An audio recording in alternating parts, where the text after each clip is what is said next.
Okay. Good afternoon. My name is Suzanne Stewart-Steinberg, and I'm director of the Pembroke Center. I would like to welcome to the Pembroke Center for Research and Teaching on Women. Now, what the center does is engage in a critical manner with difficult and tough issues regarding questions of gender and sexuality. This is what we'll be doing today. That is, we're going to think and discuss together the issue of sexual assault on college campuses. We hope to have brought together today a number of different perspectives and also hope that all of you will share your views during the discussion times. So before turning over things to the panelists, I want to thank everyone here at the Pembroke Center for all the work done to make this event possible. First, the organizers of the event, that would be Drew Walker, the Associate Director of the Center and also Director of our concentration, and Denise Davis, a lecturer in Gender and Sexuality Studies and Managing Editor of Differences. So I'm going to hand it over to Drew. Where are you?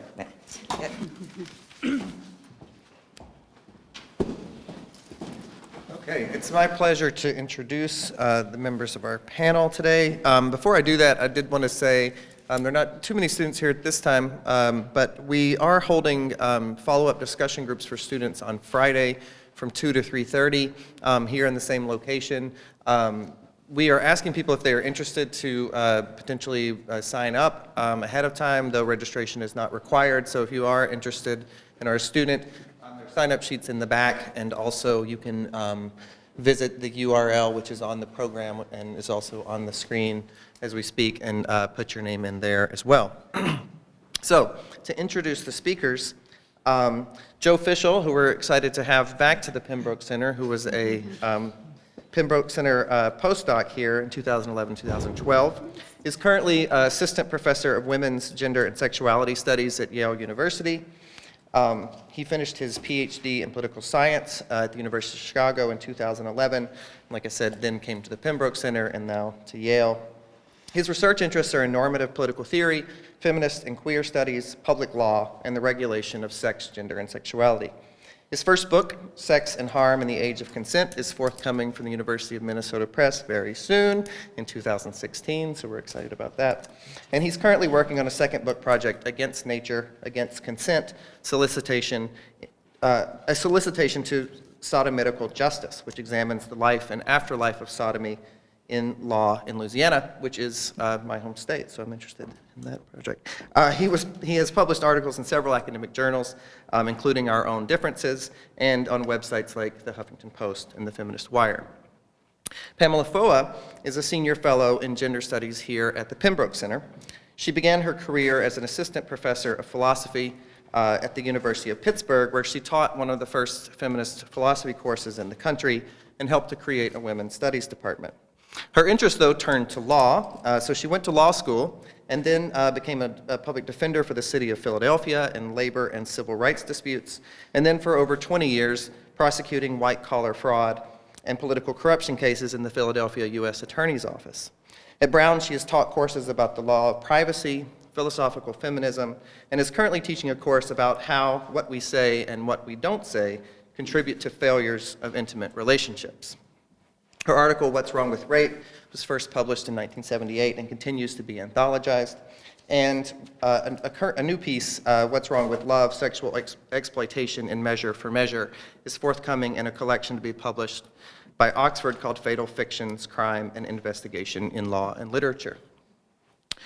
Next, Dr. Liza Cariaga-Lo is the Vice President for Academic Development, Diversity, and Inclusion, and is a faculty member in the Education Department here at Brown University. She received her doctoral training in Education and Developmental Psychology at Harvard. Besides teaching courses related to developmental psychology, minority health, and health disparities, she also teaches in Asian American Studies and African American Studies courses and consults widely on cultural diversity in higher education issues. She works closely with lots of several federal agencies and foundations, including the National Institutes of Health, on broad diversity initiatives to develop and support young scholars from diverse backgrounds. And she's currently completing work on a book about the identity development of Asian Americans. Finally, Anne McClintock, who we're excited to have here, held the Simone de Beauvoir Chair in Gender Studies at University of Wisconsin-Madison until moving this year to Princeton, where she currently holds a chair in Gender and Sexuality Studies and Environmental Studies. She has been the recipient of many awards, including 2 MacArthur Fellowships, and her work includes the book Imperial Leather, Dangerous Liaisons, monographs on Simone de Beauvoir and Olive Schreiner, and numerous publications on the intersections of race, gender, sexualities, imperialisms, visual culture, and environmentalism. She has 3 forthcoming books, amazingly. Skin Hunger, A Chronicle of Sex, Money, and Desire, Planet of Intimate Trespass, and The Unquiet Ghosts of the Forever War. Her work has appeared widely in academic venues, and in addition, her public writing and photographs have been in the New York Times, The Guardian, Guernica, The Nation, and among others. And impressively, her work has been translated into 13 different languages. And so with that, I will happily turn it over to the panel. And I think we're going to begin with Joe, is that correct? Okay, we're in alphabetical.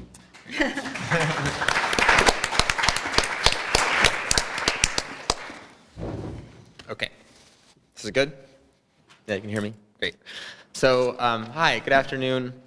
My deepest thanks to Drew and to Suzanne for inviting me back. Actually, oh, there you are, Suzanne. For inviting me back to the Pembroke Center. This is a phenomenal place. You all know that. I cherish my time here, and I will always be grateful for it. So, thanks for having me back. And I didn't screw up too much because they invited me back.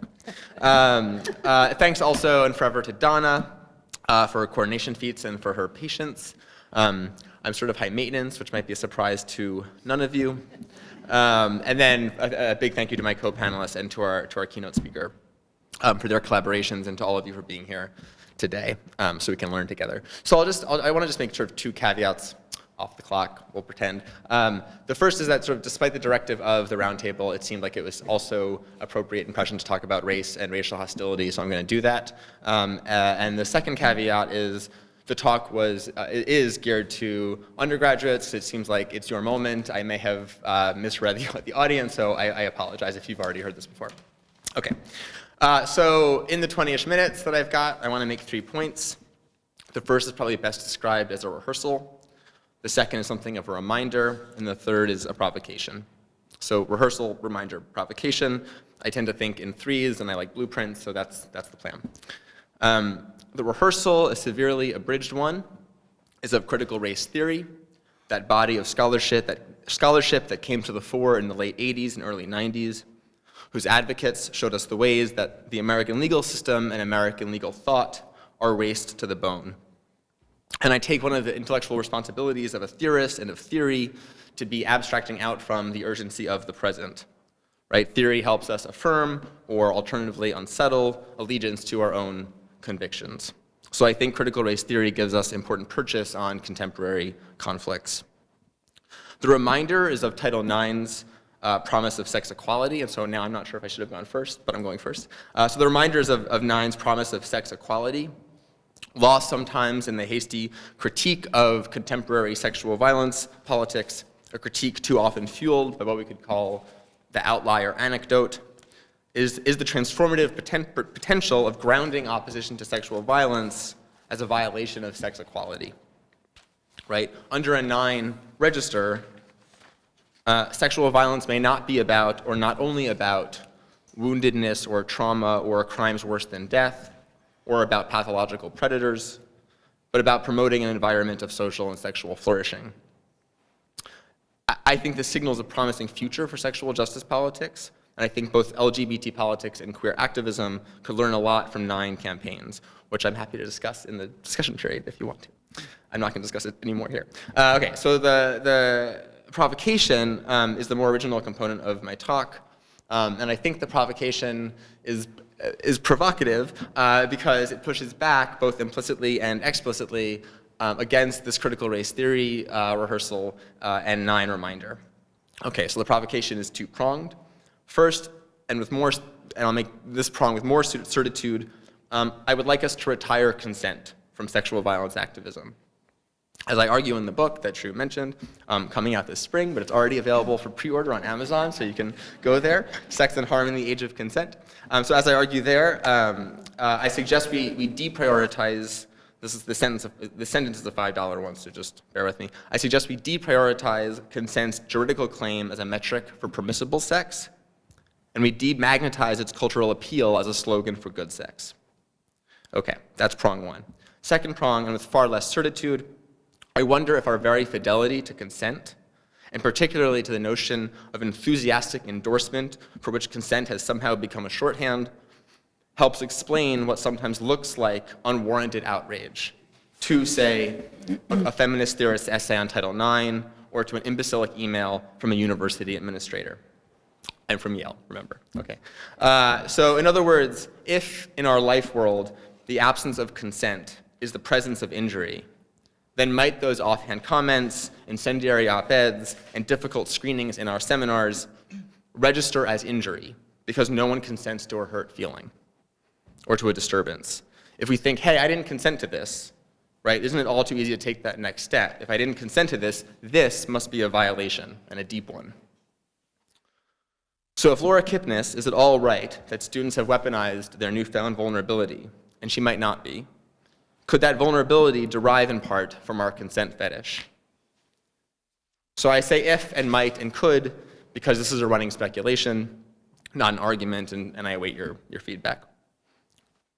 So here's the rehearsal. Can I just get my coffee? Oh.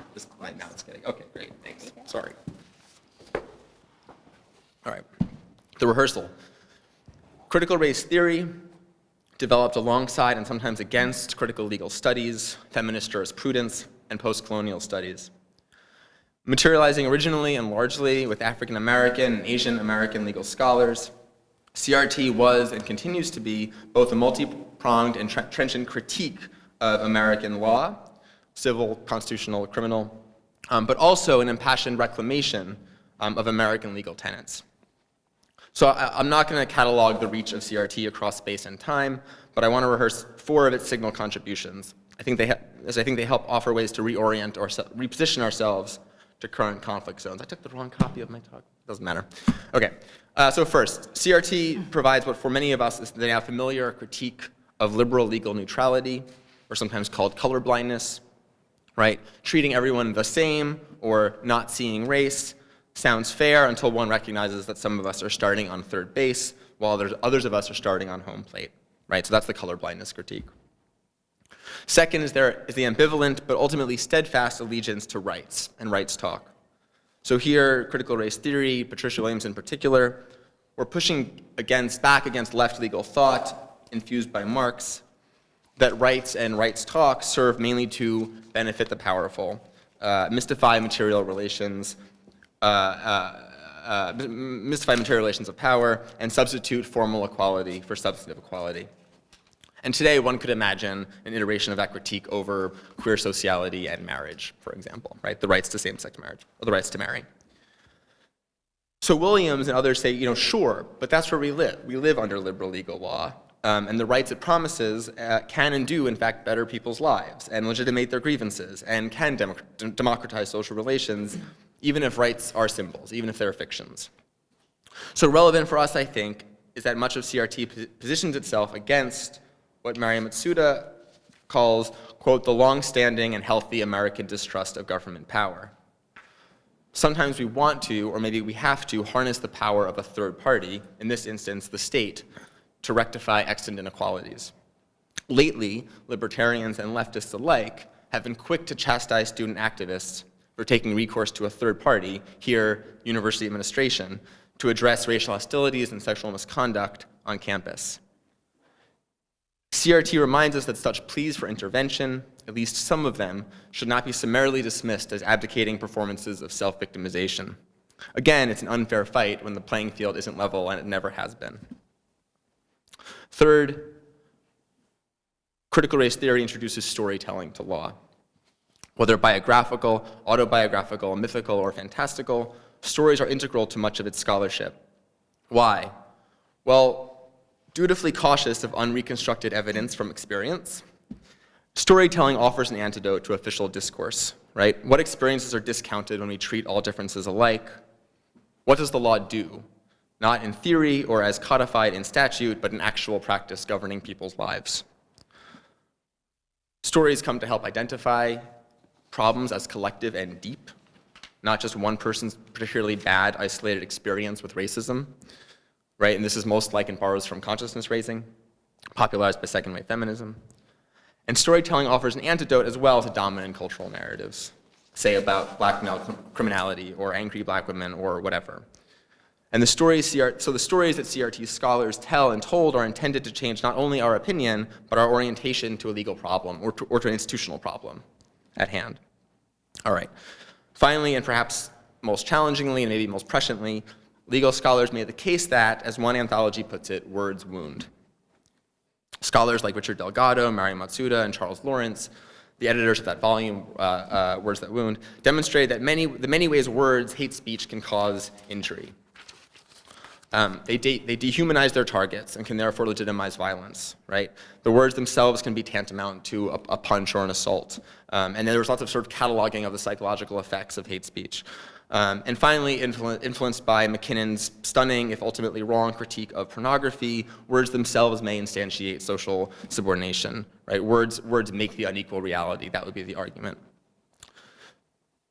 CRT theorists offer different treatments of wounding words, right, as tortious, as civil rights violations, even sometimes as a crime, none of which ever really held any traction. And certainly the move to make, in the US, and certainly the move to make hate speech actionable has received tons of smart criticism, and not just from free speech absolutists. But I raise the issue of injurious speech to offer an alternative gloss on the question, say, of safe spaces, a concept which I admit I have little patience for. Nevertheless, as Roxane Gay recently poignantly wrote in the New York Times, quote, "There is so much unsafe space in this world. And so we might do well to recast calls for safe spaces not as calls to be coddled, but as calls for environments that are safe enough to be unsafe, right? Safe enough to be challenged and to challenge. When students are, as Gay puts it, harassed for their blackness or for their brownness, as they were here, it's quite difficult, but also admirable and courageous to contribute to what my colleague Erica Christakis valorizes as a, quote, free and open society. So can we repurpose claims for safe space as claims to be uninjured enough to participate in that supposed sine qua non of the modern university, the exchange of ideas? We need to think carefully then about the distinction between civility, which Joan Scott so handily dismantles in her article in The Nation, and safety. Both concepts can be moralized, appropriated, and harnessed for regressive political agendas, but sincere longings for safety and pretextual demands for civility are not synonymous. Okay, so in thinking about full participation and equal access, I'll shift gears to the reminder, right? So that was the rehearsal, the reminder. And from the issue of racial hostility to campus sexual misconduct, although we know all too well that these issues implicate painfully and profoundly. So I want to observe first that the national discourse on sexual violence has shifted. We are preoccupied less, I think, with Jerry Sandusky and Jimmy Savile than with football players and frat brothers. And this begs the question, for some of us at least, are we in the midst of a new moral panic? Are we generating new folk devils to allay socio-political anxieties, to simplify sources and structures of sexual violence? So I think the answer is no, and this is the reminder. This wave of anti-sexual violence activism is far more collaborative, creative, and data-driven than yesteryear campaigns, especially 1990s advocacy for sex offender registration and notification and other kinds of public regulation, right? And that's my frame of reference, because that's my book, right? So that's what I look at, is a lot of the sex offender registration notification, residency restrictions, all of that kind of got revivified in the early 90s. This movement is, I think, or I hope, less about demonizing individual offenders than about holding institutions accountable, bystander intervention, improving disciplinary procedures, and actually testing what works and what doesn't. Premised on the promise of Title IX, this wave of activism is not about rape, as I said, as rape as a harm worse than death, or the unspeakable heinousness of sexual violence, but about participation, gender and sexuality, anti-discrimination, and equality. And we forget too quickly, I think, and other panelists will speak better on this than I will, we forget too quickly, I think, that what 9 does, particularly as enforced under the Obama administration, is make campus sexual violence and sexual misconduct potentially actionable as sex discrimination, right? This is remarkable. The problem, or a problem, of sexual violence is gendered inequality. Sexual misconduct, or underchecked, impedes full participation across all genders and sexualities in the curricular and extracurricular life of the university. Most compelling to me, in my vested interest, beefing up consent is only one of the many prongs of this activism. There's a collective awareness, an uneven collective awareness, that transforming campus sexual culture means more than, quote, means more than sexifying consent. And I'll return to that point. So I'm sugarcoating here a bit, but my intervention, or the reminder, is against a knee-jerk skepticism that too quickly assumes efforts to police sexual violence are always only pretextual for policing sex. Another way to put this, some anti-sexual violence campaigns are better than others. By focusing its mandate on changing university disciplinary and adjudicative systems, this newer activism is not beset as much by recrimination. Unlike the earlier years of Take Back the Night marches, the focus here is less on breaking the silence, on speaking wounds to power, and more on ridding campus life of sexual violence by changing patterns of communication, behavior, and institutional responses. I think the concept of sexual climate that is circulating in official and unofficial channels lately invites a desperately needed integration of sex positivity, into anti-sexual violence organizing. Indeed, climatory is a far more versatile idiom than predatory.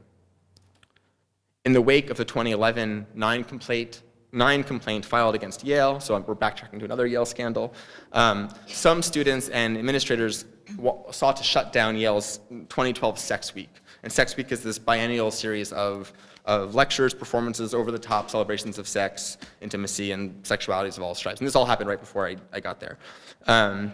Explicit sex exploits seemed to be the concern.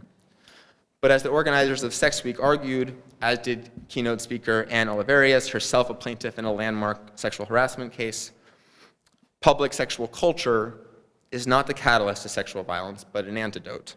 To speak sex, not as deep truth or confessional or interiorized wound, but as unshamed, pleasuring, risky inquiry, is elemental in the formation of sexual subjectivities that are not foregone conclusions. This sort of sex talk facilitates our ability to negotiate and navigate sexual relations that may otherwise be rote, deadening, or worse. So where what we could call Sandusky stories centralize predation and innocence and anthropomorphize sexual harm, 9 stories at their best, I think, centralize prevention, shared vulnerability, and sexual autonomy, canvassing sexual harm as multiply mediated and multiply remedied.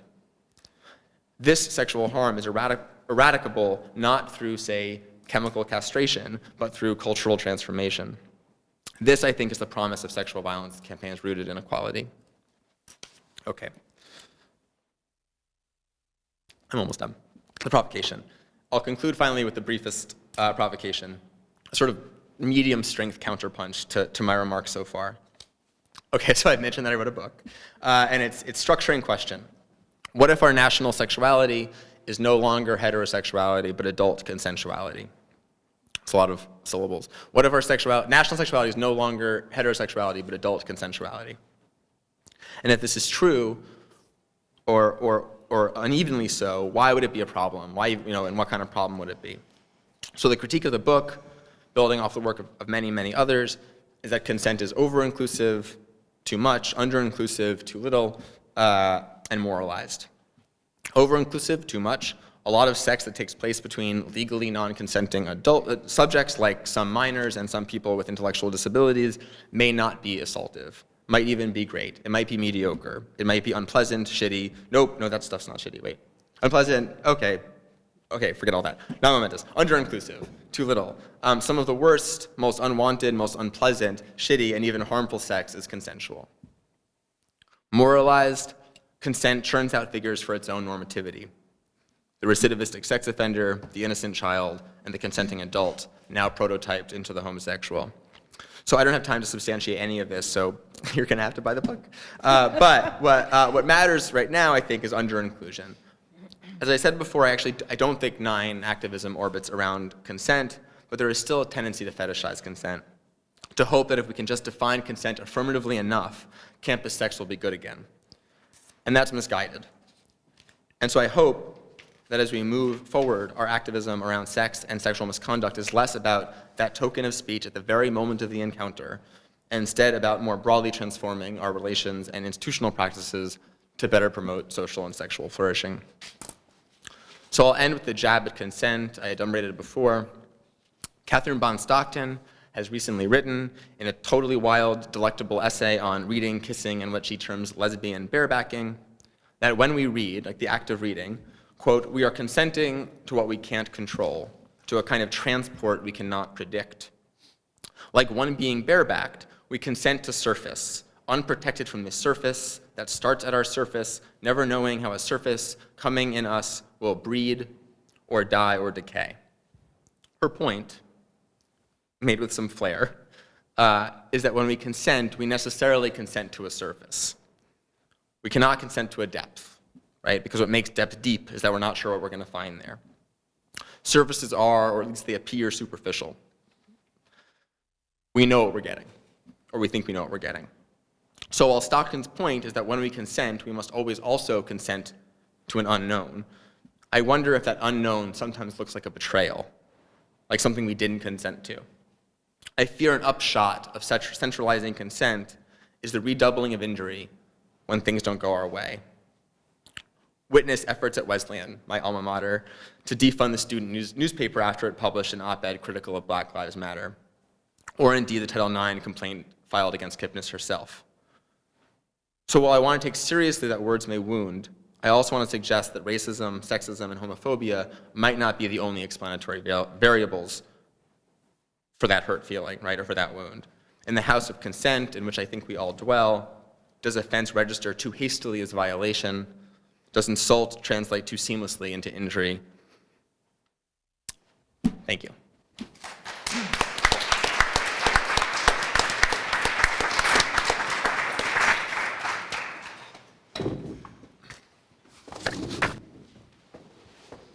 Well, I won't repeat all the thank yous that Joe started with, but I will endorse them instead.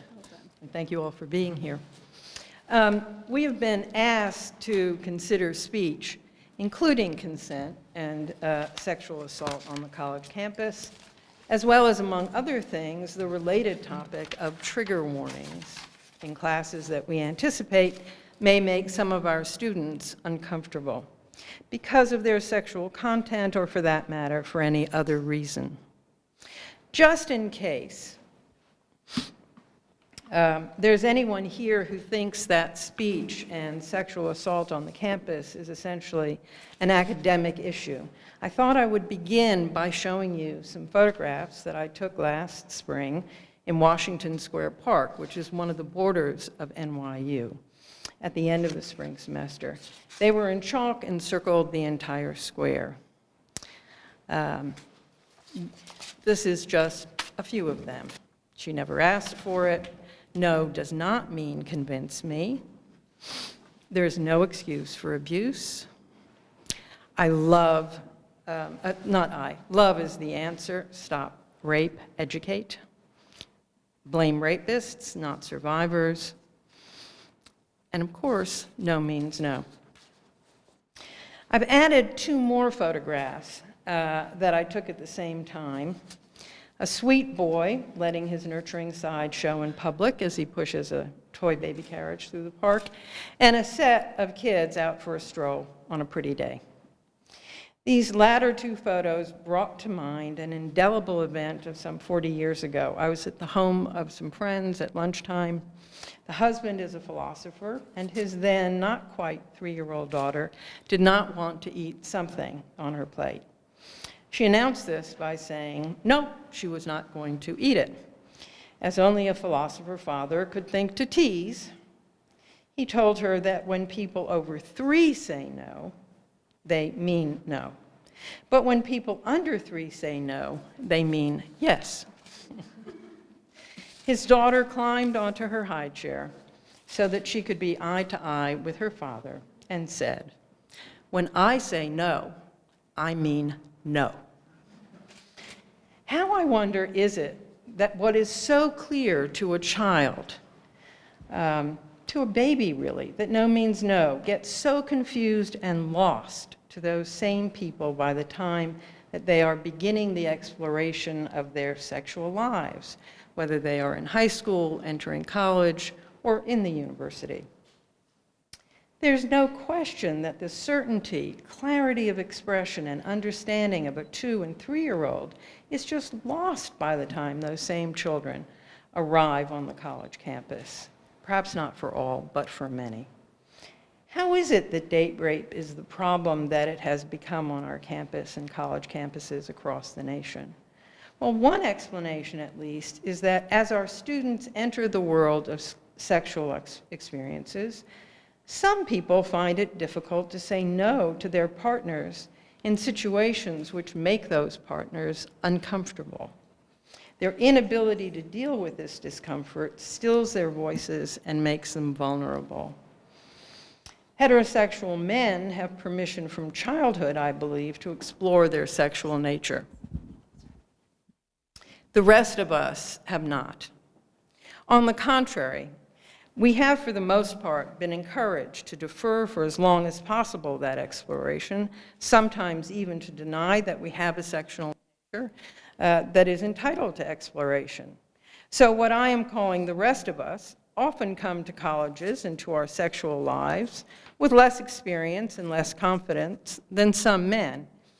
And this imbalance, in part, creates the atmosphere in which date rape and sexual assault can flourish. Students come to college to learn. They come to college to learn the humanities, and we give them professors with PhDs and libraries and librarians to guide them.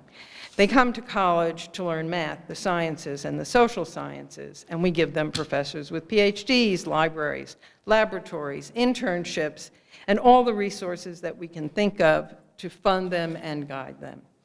They come to college to explore their sexuality, and we give them fraternity parties, peer pressure, drinking, the use of recreational drugs, hooking up, and an online quiz about what's okay and what's not okay. This is clearly inadequate. Some of that is changing, and it is clear that Brown is making an effort to eliminate conditions on campus that allow for sexual assault. But there remains a problem. We need to change the ways that create human value or empathy. Many campus heterosexual women today, as well as many who identify with the LGBT community, exercise the same right as historically heterosexual men have exercised, that is, to hook up without any relationship or emotional commitment. But when students act on that belief, particularly when they are sexually inexperienced, many quickly get in over their heads. Often they start their sexual adventures by getting drunk. Why? Well, perhaps because even when asked what sexual experience they want, as might be the ideal case, they do not know. So I believe, as often as not, they give a default response, whether yes or no, but actually don't know what they want, don't have anyone to guide them, encourage them, or to tell them that it is safe to walk away until they have figured out what they in fact do want. To know what you want from a sexual experience, you must know what your sexual feelings are, you must have time to explore them and test them and take reasonable steps toward sexual maturity, not drunken or drugged leaps. Certainly, we have to tell our students that speech is an integral part of the sexual experience, particularly when they begin to explore their sexual lives. Consent is a subset of that kind of speech that generates good sexual experiences. That doesn't necessarily mean an adult version of the children's game of may I, but it does mean a special recognition of the kind of knowledge that is necessary to consent to sex. While knowing that one knows might not be a necessary condition for knowing in general, it seems evident that unknowing consent is an oxymoron, that knowing that one is giving consent is a necessary condition of giving consent. And yet it turns out that on campus, and I should add elsewhere, unknowing, unspoken, unconsidered, impaired consent is taken for granted in women. The self-evident truth that consent requires knowledge that you are consenting and that you are able to demonstrate that you know that you are consenting appears to have been applied until now only to the limited set of heterosexual men on campus. This indifference to all the nuances of consent can easily lead men to think that they have consent when they do not, and thus lead to sexual assault without their necessarily even understanding that they've brutalized a fellow student. It's reasonable in this atmosphere that some men get confused about when they have consent to sexual activity and to what sexual activity, and in their confusion sometimes resort to violence that short-circuits the whole issue of consent. No may or may not be the last word, but whatever it means, what men and women must understand is that no is a big, fat stop sign, and that one cannot go forward with sexual activity without further discussion, without talking about what they're doing. And we must understand that even a stone, cold, sober yes to say kissing is not yes to intercourse or oral sex or multiple partner sex or anything more than is happening at that moment. And we must further understand that if either partner has to get drugged or drunk or otherwise impaired to hook up or engage in sex, then there cannot be either the requisite consent for either or both to go forward. And it is not only unlikely that there will be the mature pleasure in the sexual activity everyone has a right to seek and achieve, it creates the circumstances in which sexual assault can flourish. So nonviolent sexual activity with a partner requires conversation that constitutes, in my judgment, at a minimum, consent. That consent is violated where either partner is impaired, regardless of how he or she came to be impaired and regardless of what he or she says. Anyone who is falling down drunk, for example, cannot give knowing consent to sex. It's the nature of his or her impaired condition, whether self or other induced, whether temporary or permanent, that an impaired person cannot give consent. A person can say the word yes, he or she can engage in conduct that one might otherwise conclude means yes, but none of this bears its usual significance because it doesn't have the requisite cognitive content. What impairment of one of the two people does create is unequal power between the two involved, and where there is unequal power, there is often coercion, abuse, and violence. So how are we in the university to proceed? How can we formulate anything so that a formidable institution like Brown effectively intervenes in intimate social and sexual experiences? We should recognize, I think, that the classroom may be the best place we have to counter sexual violence among students by getting students to confront and deal with the uncomfortable. In particular, relevant to our topic today, to read, talk, and view sexuality in every context, including the historical, political, philosophical, and literary, when it is naturally part of the subject that we are teaching.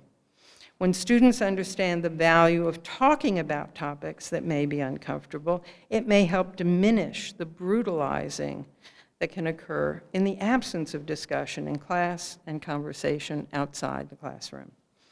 If we take our responsibilities as educators seriously, then we must realize the many ways that we are models for our students and behave accordingly. If we say nothing that makes our students uncomfortable, then if we do not want to deal with the uncomfortable, I think that's evidence that we're not doing a part of our jobs. We can tell our students that pictures of Nazi or Khmer Rouge death camps are difficult, but we cannot excuse our students from looking at them just because they are upsetting. Similarly, there is something wrong with the so-called trigger warnings about matters touching on the sexual when they constitute self-censorship in the classroom or exclude from the class anyone who may find the topic uncomfortable. If, for example, in a class which addresses American politics in the 1970s or American art in the 20th century, an era in which sexual equality, sexual liberation, coming out and bra burning were symbolic of the sea change in our culture and politics, the art of Robert Mapplethorpe should not be off limits. Many of Mapplethorpe's photographs focus on sexual images. These are just a few. To self-censor and fail to show or excuse students from viewing and discussing Mapplethorpe images that philosopher Arthur Danto agreed was art at the highest level, but art that also raises the question of how criticism is to deal with works with highly charged sexual imagery, is to lose an opportunity to teach about sexual diversity and tolerance and about dealing with what makes us uncomfortable. Some art, like Mapplethorpe's, is supposed to be shocking, as well as political, and even funny. Similarly, Judy Chicago's Dinner Party, completed in the late 1970s, is a feminist history of women from before Sappho through Georgia O'Keeffe, in which all but one of the 39 place settings that depict particular women, and this is an overview of the dinner party, do so through an artistic vision of their genitalia. Here is Emily Dickinson's place setting. Here is Virginia Woolf's. In my feminist philosophy class, we discussed how art can show us how men view women. We looked at the role of the female nude, including Gustave Courbet's Origin of the Universe. It is a painting that is beautiful but still shocking 150 years after its creation, no doubt because of the perspective from which it was painted. It makes some people uncomfortable. But the history of the female nude painted by men is part of our culture, and what it says about the value of women is quite different from, for example, the female nudes of, say, Alice Neal, or the sketch of Karen Finley. I love that. If we censor ourselves or excuse students who claim unique sensibilities or sensitivities, we do our students a disservice. We do not give them a place to start openly to discuss, among other things, social and sexual issues that make us uncomfortable. Without such a place, how can we expect our students to regain the sureness they had as children about their emotional lives, their likes and dislikes, their ability to know what they want and what they do not want, what it is that they think is moral and what is not, what is art and what is exploitative sexual imagery? How can we expect them to have the knowledge and vocabulary to discuss sexual experiences, let alone to enter into mature sexual relationships, if we keep them from talking about sex in class or seeing material that has a sexual component? The university is the place to engage with each other, with ideas and with speech, that we do so with good manners and deep respect, and that we do so treating each other as mature individuals, I should think, is beyond having to say. But we must not confuse good manners with censorship or self-censorship, because then we lose the whole benefit of the intellectual environment, the freedom to think and speak originally, to think and speak as others have not, and even to think and speak as others may think is intellectually nasty. Trigger warnings contradict the very nature of the university's mission and wrongly suggest, in my view, that the way to deal with difficult situations, such as a frustrating sexual encounter, is to avoid them, turn your back on them, or overpower them without reason or discussion. Nothing could be further from the truth. I urge us to reject the theory that is behind such warnings and the impetus to give them. Thank you.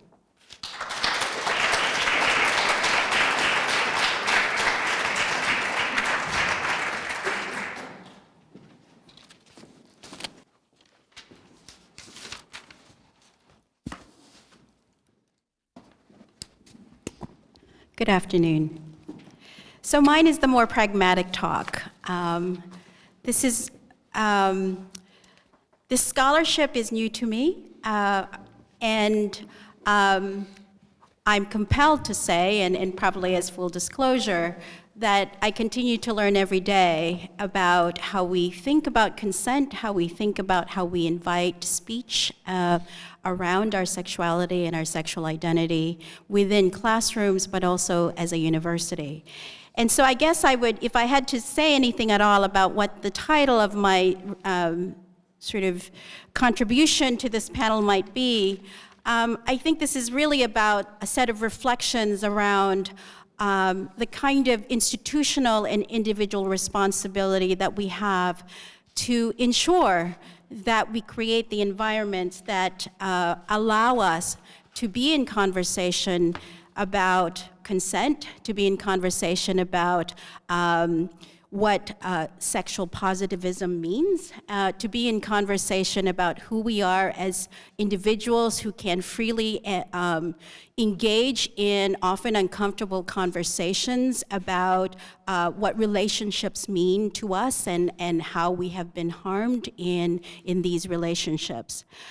So I want to talk about discourses, the discourses that give privilege to certain voices and to certain narratives, but also about discourses on college campuses that invite us to think about what it means to have caring communities that support students and faculty and staff and other community members in ways that give us permission to talk about very difficult issues or give us permission to move forward with complaints. I want to talk about discourses that have been part of the narrative of the way in which we as institutions have been, some might say, brought, dragging, and kicking into these conversations. That in many ways, our students, many of them are here today, have invited us into this work, that social justice movements that are driven by student interests and students' anger and frustration around these issues have allowed us a way to look into the relationships that students have with one another and with all of us. And then thirdly, I'd like to talk about institutional responses. What are the policies and procedures, yes, that we have now put in place, and what work still needs to be done to ensure that we are, in fact, creating the kind of inclusive policies and procedures that ensure that students from diverse backgrounds, students who identify as LGBTQ, trans, international, students who define themselves often as vulnerable because they come from marginalized communities, how do we allow them to enter into these discussions and also to share their narratives? So I wanted to read to you a part of the Sexual Assault Task Force report that was issued this past spring. And it's the final report that this group of remarkable individuals, a number of them are here, who wrestled with this notion of, in what ways should our institutions move forward in addressing the needs of our students, our faculty, and staff around Title IX and sexual assault complaints. So I quote, "Much of our work and recommendations have centered on what is prohibited, not allowed, or not to be tolerated with regard to sexual and gender-based violence and harassment. While important and essential, that does run the risk of unintentionally communicating that sexual activity and relationships are bad and unhealthy. On the contrary, the campus climate we envision promotes sexual health, choice, and consent. In particular, we recognize and support the need for sexual health and consent education on campus with a healthy and positive focus on sexual agency, namely the right of a person to understand and explore their relationships to sex and attraction or lack thereof, and exert control over their own sexuality while respecting respecting the agency of others. This includes the right of individuals to choose not to engage in sexual activity, as well as the right to engage in intimacy the way an individual desires with a consenting partner or partners. We believe there is an opportunity to ensure sex education at Brown focuses on the diversity of the different types of relationships, including LGBTQ relationships, and that our training and awareness language around sexual assault must be inclusive of male survivors and genderqueer survivors, and survivors whose assailants do not identify as cisgender men, among others. So I read you that quote in part because I think much of the work that we still have to do related to our policies and our procedures is the idea that we need to recognize the kinds of discourses that have been part of the conversations that we've had here at Brown and certainly at other campuses in developing the policies that we have to date. There are many students who feel that the discourses have not been fully engaged with through the framework of intersectionality, that the discourses that get privilege are often discourses of those who are white, female, who come from privileged backgrounds. And I guess I would invite you to think about who is in this room and whose voices are heard in this room. I think Joe, to some extent, referred to this in his quite provocative meditation on consent. African American, Latino, Latina, Native American, Asian American women, men, LGBTQ, trans, queer, have all come to me with stories, narratives that often are remarkable for not only the poignancy in which these stories come to me, but also the lack of, and often a sort of learned helplessness in some ways of refusing and not wanting to complain or to make a formal complaint, in part because they feel strongly that their narratives will not be believed, and that the truths that come forward aren't always their truth. And so I would ask that we think about what we mean and who we mean when we talk about the individuals who can bring forward complaints, and how we create the spaces for those individuals to bring forward complaints. There are students here on campus who feel that we have not created those safe spaces.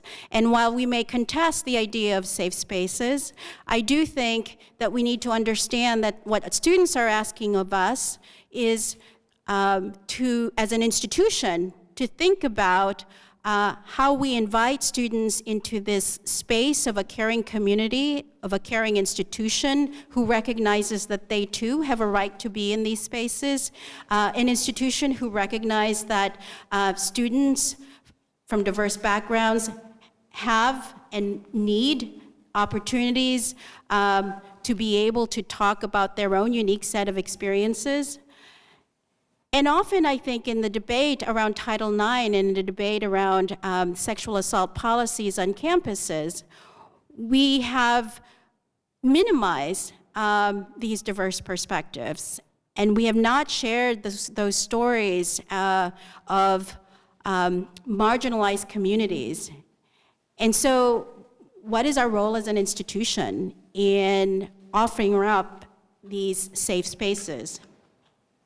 Secondly, I would say, as I think about the history of the work that's been done here at Brown, but also echoes in other work of other campuses, I would say that this work has been disproportionately done on the backs of students, and that student movements have actually compelled us to act promptly and quickly and swiftly in ensuring that we meet our obligations to the Title IX and VAWA regulations.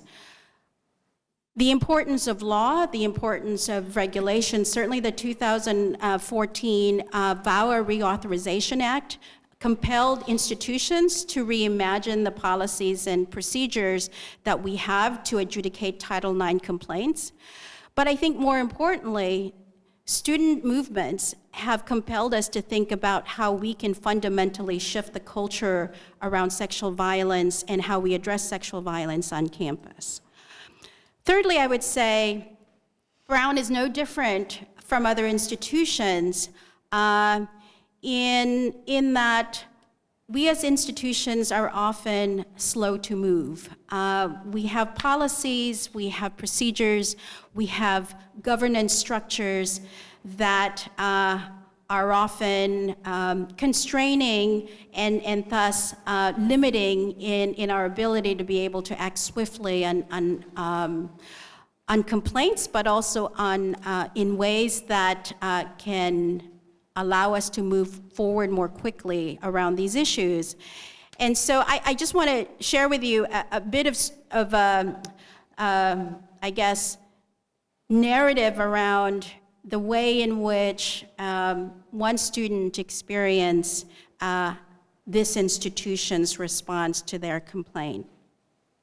And I will say, before I share this story, that, you know, I, as an administrator, do often feel complicit in this work, in part because I often do feel like we are not doing enough, and that even as we have made promises through the Sexual Assault Task Force report, through the development of a Title IX Advisory Council, and certainly a new Title IX board that can adjudicate complaints, there is still much work to be done, and that work is often slow. So last year, a student came to me. He happened to be a student of mine in a course that I taught earlier in the fall. He did not want to file a complaint. In part because he did not want to shatter the friendship networks that he had developed, in part because he felt that he too was complicit in and wasn't quite sure whether or not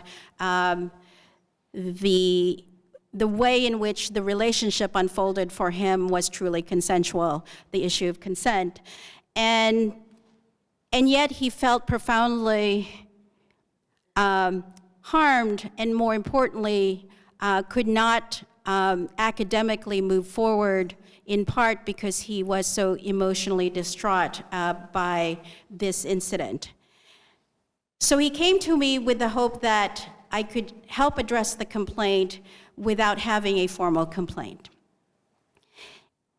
And often, certainly, many of my colleagues who are in the audience, who are Title IX program officers and deputy Title IX coordinators, hear these stories, and we are limited by our ability to utilize the very mechanisms that we've created, because we don't have a formal complaint that can come forward. And so part of what I told the student during numerous meetings with him over the course of the year was that we as institutions are only part of the solution. That yes, we have Title IX program offices, we have deputy Title IX coordinators, we have policies, but at the heart of the matter, we have communities that have to be accountable for the work of redress and addressing incidents of sexual violence. And I spent many hours with him trying to help him figure out whether or not he wanted to move forward with a complaint against a former friend, against really a group of friends who were, in fact, complicit in allowing this harm to have been done to him.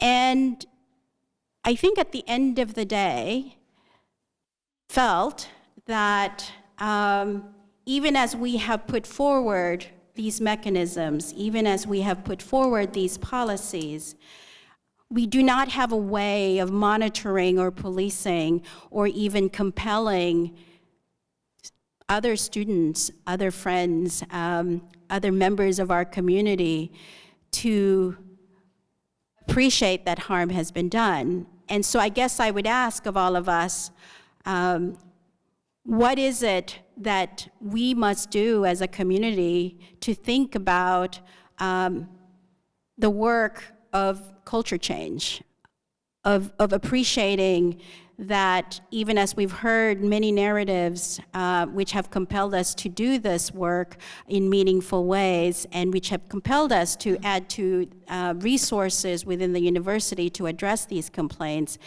what more needs to happen in the classroom? What needs to happen in our living and learning communities? What do we as individual faculty members, as individual members of our community do to dispel the myths of what the implications might be of moving forward with complaints? How do we think about intersectionalities, not just of race, ethnicity, and gender identities and sexual identities, but also the intersectionalities of socioeconomic status, of first-generation college students, of individuals who do not feel necessarily privileged or welcomed in these spaces. Finally, I would say, we are living in a moment of really an inflection point for our society, of who we are as a society and what is welcomed as speech, as discourse in our society. And I do think that we have to recognize those challenges of what is discourse, what is appropriate discourse in the classroom and outside of the classroom, in the context also of what we imagine institutions to be. And I guess I would end by saying, I imagine institutions to be caring communities where we can learn and live together and where we can expect of one another a kind of understanding that we will hold one another accountable for learning together, for inviting each other into the hard work of having difficult conversations, but also of holding one another accountable to ensuring that harm is not done to individuals, and that the work that we do around education and prevention, the work that we do to train and invite people to understand their responsibilities in the context of Title IX policies and procedures here at Brown, requires us to be in conversation together about not just these policies, but about our own individual commitments to addressing sexual violence on campus. Thank you.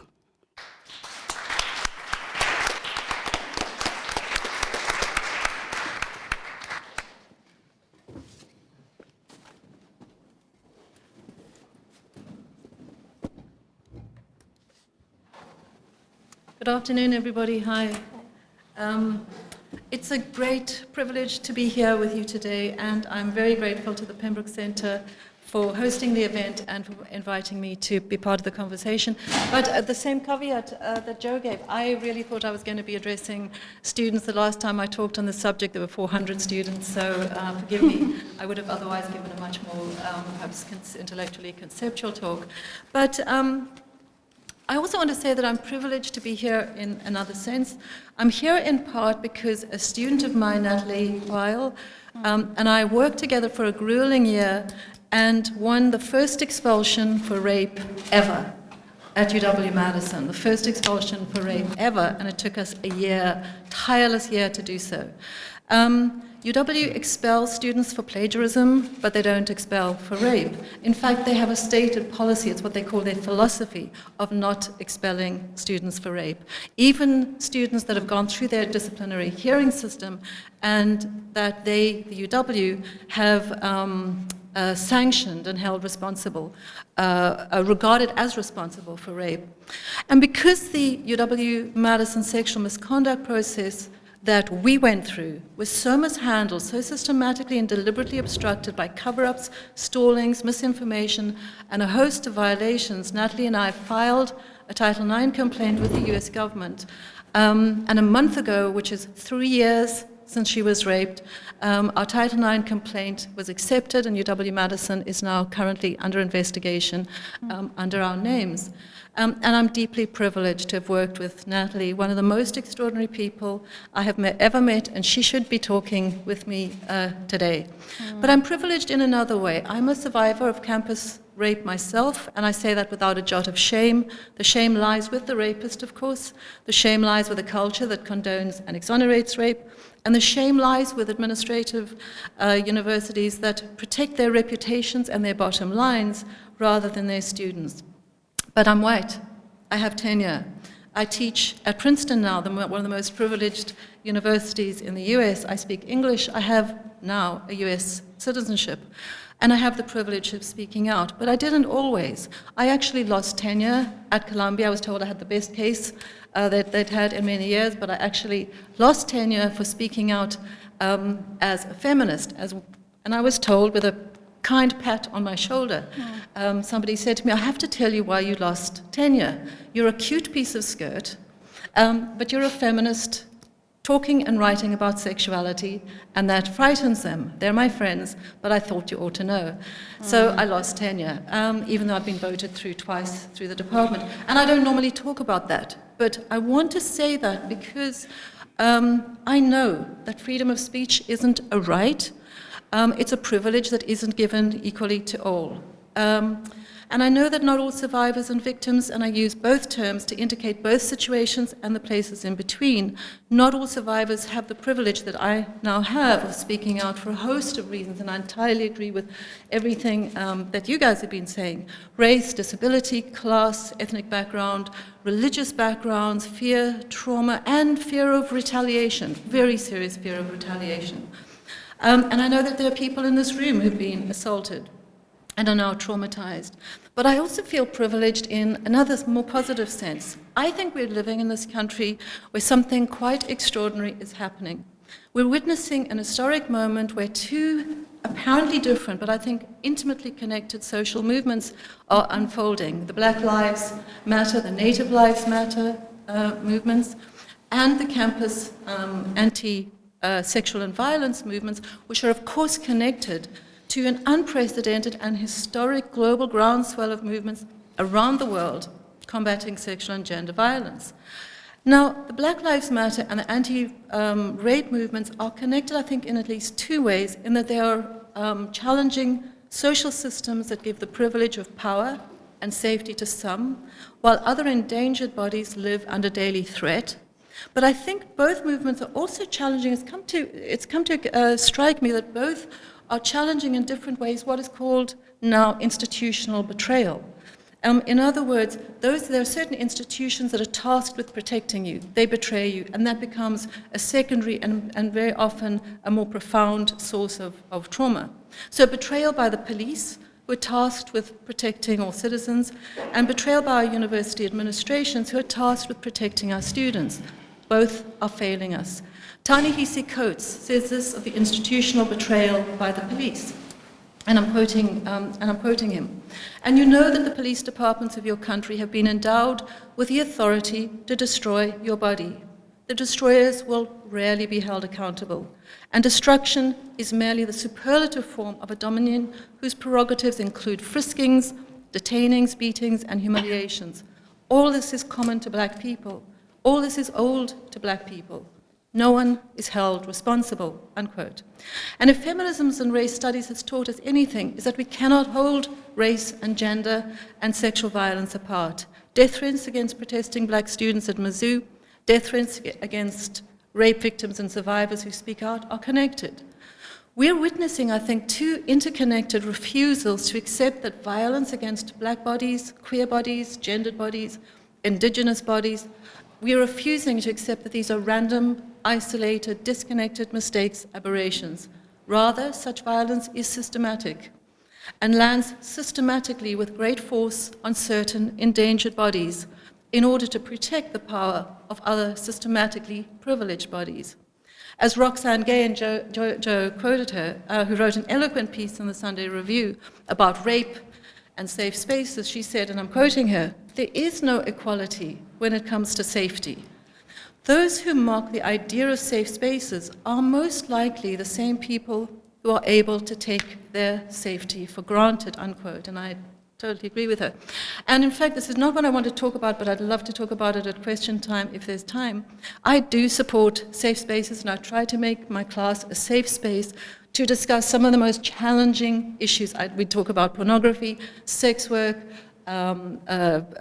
campus rape, domestic violence, and so on.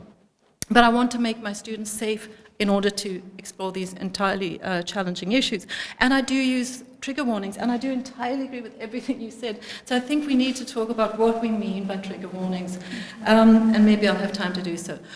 What I want to do, though, is address some of what I think are the major misperceptions about campus rape, and very briefly say something about the institutional betrayal that my student and I experienced at Madison, because it's not exceptional, it's typical, and then perhaps try and indicate what I think, or maybe open up a discussion about what I think should be happening.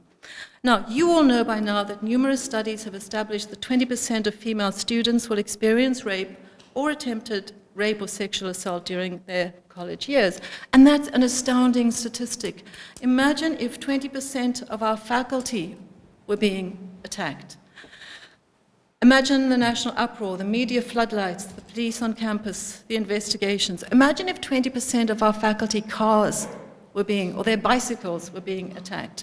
Imagine the uproar. But these are our students, our daughters, our sons who are under attack. And yet universities systematically underreport, systematically refuse to investigate, systematically refuse to expel rapists, systematically impose trifling penalties on predatory repeat offenders, as the film, I don't know how many of you have seen The Hunting Ground, show the kind of risible penalties such as writing an essay or a $75 fine, doing community service for quite a few weeks in a rape crisis center was one of the penalties. And we must not forget that an estimated 6 to 10% of men, especially men of color, indigenous, ethnic minorities, queer, trans people, are disproportionately attacked. One of the most common and dangerous misperceptions about campus rape, I think, is that it involves kids and drunken hookups, murky he said, she said stories, confused boys will be boys who don't understand the rules of consent and who make one-time regrettable mistakes. But I think we need to be clear, rape is not just sex that's gone wrong. Rape is an act of violence and domination that uses sex as a weapon to violently dominate someone, to display power, prove the rapist's masculinity, status, and so on. And there are a lot of motivations for rape, and I think we need to keep alive the different social contexts that motivate rape, and we need to connect. We shouldn't see campus rape as somehow separate, as kids doing something bad, but we need to connect campus rape with rape in a global context. It's part of a continuum. There is, in fact, no place, no person who's exempt from its threat, but certain bodies, certain people are more vulnerable. I just want to make a couple of points. Please, would you tug on my jacket if I go a little bit over time? And I'm going to try and talk fairly fast. What the research shows is that the perception of the muddled sexual encounter where people simply didn't know what was going on or stumbled drunkenly upstairs, that's really demonstrably long. May happen, but it's not the majority. National expert David Liza and other researchers, what they've repeatedly found is that the majority of male students haven't raped, won't rape, and don't rape. Campus rape, like most rape, is actually committed by repeat serial rapists. In other words, by a relatively small percentage of very active, very deliberate, and very predatory students who typically rape between 11 and 14 times. These serial rapists plan their rapes very carefully, and they target their victims very carefully, and they commit what are called target rapes. In other words, they don't rape by mistake or out of confusion or because they were drunk. They plan their rapes, and they identify and target who they see are the most vulnerable students, which are statistically most often freshmen, students who are new to campus, who are socially inexperienced, perhaps have less experience with alcohol, and have new fragile social networks. And I think it's incredibly important to acknowledge this because it directly impacts policy and questions of how to prevent rape, and also how important it is, in my view, to expel rapists. One of the most prevalent misperceptions that there isn't a crisis of rape, but there's a crisis of false. This is in the mainstream media, but a crisis of false rape accusations. And I think so much disproportionate media attention is given to the notion of the false accusation that it produces a disproportionate sense of how many false accusations are actually made. And I really want to emphasize that everybody is innocent until proven guilty, and everyone has the right to due process. But research shows that false accusations are in fact extremely rare. They comprise only about 2.5% of all rapes. And that's the exact same statistic as false allegations for all forms of violent crime. So one of the questions is, why is there so much attention placed on false accusations for this form of violent crime, but not of others? Exactly the same statistic. Now, but the myth of the rampant false accusation is dangerous because it contains a third pervasive misperception that, and I think this is particularly true on campuses, that all someone needs to do is accuse someone of rape, that the university automatically expels them, or worse, they might go straight to jail. I can't tell you how many people have said that to me. And this is connected to a fourth misperception that university hearings are somehow biased against the accused. And Judith Sulkowicz wrote an article where she implied that quite recently. Or that simply by going through the campus misconduct hearing, somebody's life is ruined forever. In fact, less than 20% of rapes are actually reported. And in the rare instances that they are, universities are extremely reluctant to investigate. And when they do investigate, the investigations are conducted in secret. And I have to say with some mortification that when I, 3 years ago, went with my student to simply what I thought go and meet with an assistant dean because the student who had violently raped her had been coming into her space and intimidating her. She thought he was violating his no-contact directive. And so I went with her to the assistant dean, and we found that the restraint had been put on her, no restraint had been put on him, even though the assistant dean knew that he was coming into her space. She had the director of the place where they were both interns had been notifying her again and again, this guy's coming into her space, is there something we could do? So she knew it was happening. But she didn't place a no-contact directive on him. I then entered a labyrinth of dark and murky corridors and closed doors and cul-de-sacs that has lasted 3 years of my life and has been extraordinarily eye-opening and totally transforming. And one of the things that stunned me is that was what these hearings consist of.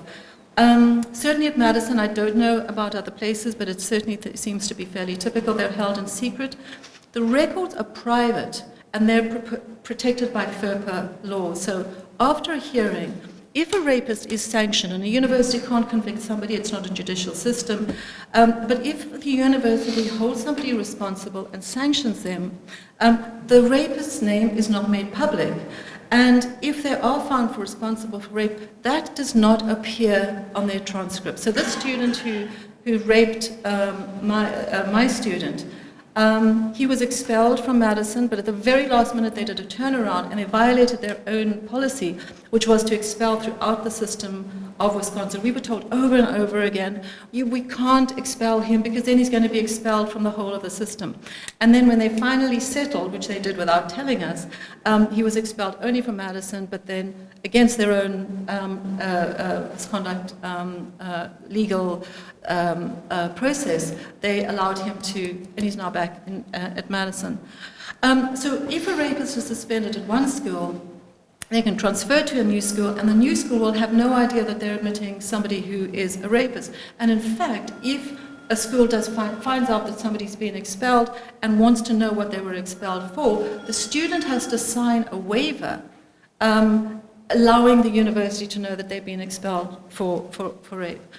And something I think many people don't know is that students at many universities now, if they agree to enter the university investigative disciplinary process, are being sworn to secrecy. Can't tell their friends, can't tell their parents, can't tell anyone. And if they do, they face, these are the complainants, they face disciplinary penalties. And I can't imagine what my student would have done if she had been sworn to secrecy.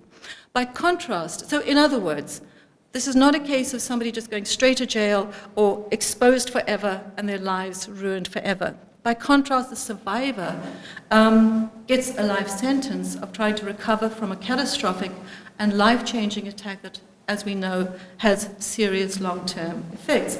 So, why do universities underreport? Universities have a direct and inhibiting conflict of interest. Currently, most colleges' priority is not to protect their students, it's to protect their reputations. Administrators have an eye on the bottom line, they have a brand name to protect. Universities have a very strong financial incentive to underreport and underinvestigate. And I thought Lisa's comments were brilliant. I think I agreed with everything you're saying, and I think what you're doing here sounds terrific. Not happening at Madison, I'm afraid. At Madison, I was stunned to find that it has the state policy of not expelling rapists. One dean after another told us it was their philosophy to keep rapists in an educational environment which they said would rehabilitate them. Not because they were taking therapy or anything, it's just, and I said to them, but isn't that illogical? They raped in an educational environment. Why would returning them to an educational environment prevent them?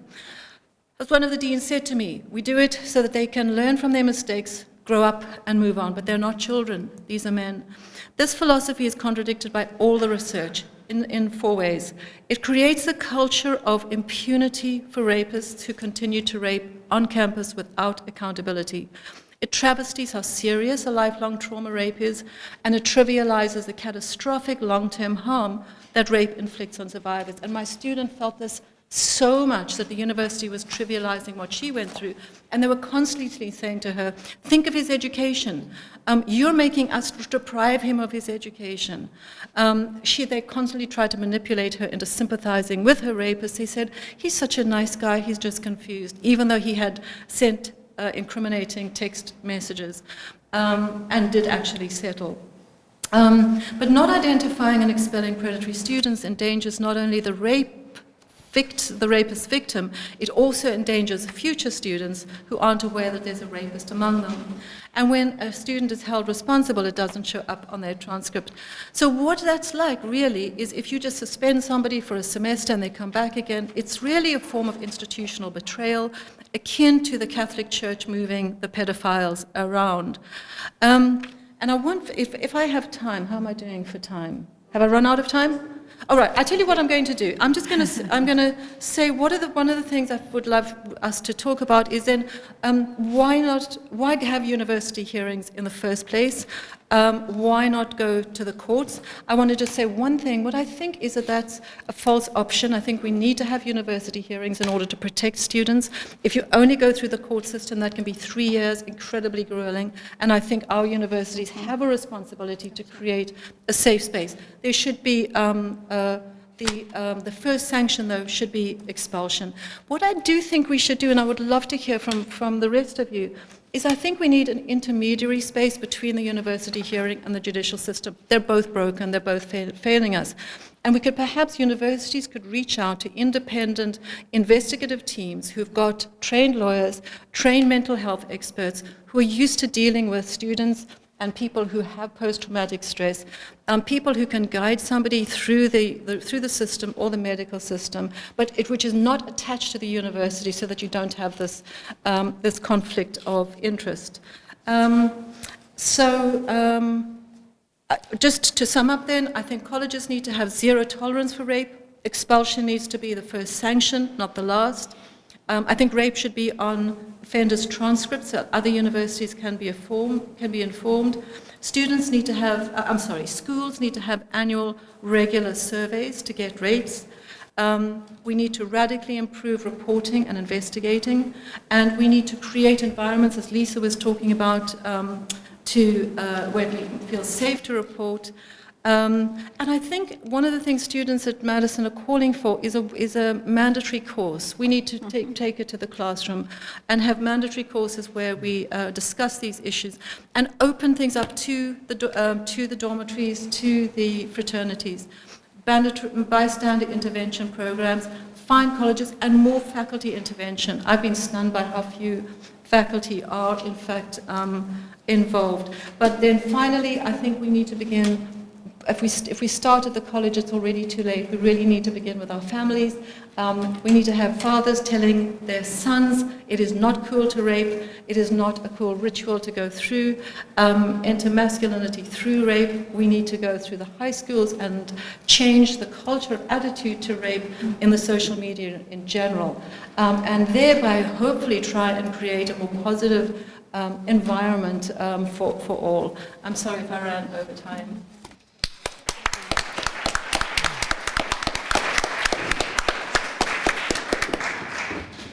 Okay, we're going to open it up to questions. I don't know if I'll be needed, but I'll try to keep track of it. And I don't know if they can see everybody, but I see that Elizabeth has a question. There is one going around. Okay, I'm going to start by being very provocative. I'm someone who feels that Title IX should not have been imposed on the university for questions of sexual assault, and that no sexual assault cases should be heard or adjudicated inside the university. And so I totally disagree with you, Anne. And my question is, so that's my position. My question is, why should the people who are in the privileged environment of a university or a college, and I don't care how poor the person is, it's more privileged than not being in a university or a college, why should they go through a special procedure when it comes to assault that doesn't apply to the person on the street, to the kid who's pumping gas or working in a CVS? I mean, it seems to me that there is this artificial concept of the vulnerability of students when students are actually, when you compare them to the rest of the people in the world, already a very privileged situation. So, I mean, I find this kind of special treatment really upsetting and very elitist.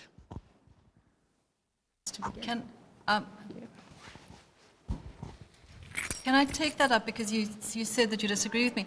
Actually, in fact, I was hoping I was presenting what I was hoping was a scorching indictment of the university hearing procedure. And I felt all the way through what I was going through that you have to ask, why are universities in the business in the first place of having what are very secretive, often very ad hoc kangaroo courts, and which don't end up really in particularly satisfactory outcomes. But here's what I came to, what I think the university does is that the alternative is the judicial system, for one, which is problematic. Absolutely, but here's the slight difference. What I think the university, and I don't think it should be the options shouldn't be, there shouldn't just be two options. What I think the responsibility and the challenge of a university should be is not to have a quasi-judicial court hearing. I don't think universities should be in the business. I totally agree with you. That's why I feel there should be an independent group that does it. But what is perhaps different about, I don't think university students are more vulnerable. If you've been raped, you are as vulnerable as anybody who's been raped across the street. So I don't think students are being more mollycoddled. 1 out of 5 of my students are sexually assaulted. And I work with them, I've worked with them for decades, and I have watched the extraordinary trauma, the horrifying impact. I want to just give one example. Student sits in the back corner of my classroom, and I asked her why she sat there. She said, because I need to feel walls behind me, and I need to be close to the door so that I can run out. And I give trigger warnings for those, and I'm warning, I don't censor or prohibit, but I don't think that if you're raped on campus or you're raped on the other side of the road, I don't think it makes any difference. But what the university's task is, I think, is to offer a minimal protection, because these are people who are in a very close, intimate environment. We know now that people are raped by people that they know, and it might be somebody on your swim team, it might be the brother of your best friend, it's somebody who's going to be in your classrooms, and the alternative of a no-contact directive, of having a restraining order. I do think somebody should have a restraining order so that the person who has been attacked can go to class and not, as my student did, vomit the minute she saw him in the street and scan the public, the buses and the library, because she was terrified of seeing the rapist. And I think universities can create safe spaces, and that is their responsibility, but not act as a kind of alternative judicial system. Anybody else like to respond? We'll go to the next question. I feel like you know this better than I do. So I guess I would say universities have a responsibility to act because we have been put in that position, right? We have been put in that position by the regulations of our government. Yes, I agree. But that said, I would say we're also, above and beyond that, our obligations to comply with regulations. I do think we as universities have a responsibility to imagine our living and learning communities as caring communities, and that in that context, then we have the responsibility of ensuring that, in fact, our students are indeed able to move forward with their educational opportunities here at these institutions without the sort of fear from and the kind of sort of vulnerability from individuals who have harmed them. I do think that in the face of our obligations as an institution to act to support and adjudicate complaints, that not all institutions are created equal with respect to the policies and procedures that we have developed. I found Anne's description of the University of Wisconsin-Madison as really striking and painful to hear about, because I do feel that there are ways in which we can make our policies and procedures and the resources that we have for our students certainly much more supportive of not just complainants, but also respondents as well. I think that in these close spaces of living and learning communities, we need to be able to ensure that there is equality of opportunity in being able to live and learn in these spaces. And so, yes, we may not have the perfect procedures. We may not have the perfect policies, but it doesn't absent us from the responsibility of acting to reduce harm when that harm happens to our students. Can I respond quickly? A few thoughts, and I disagree.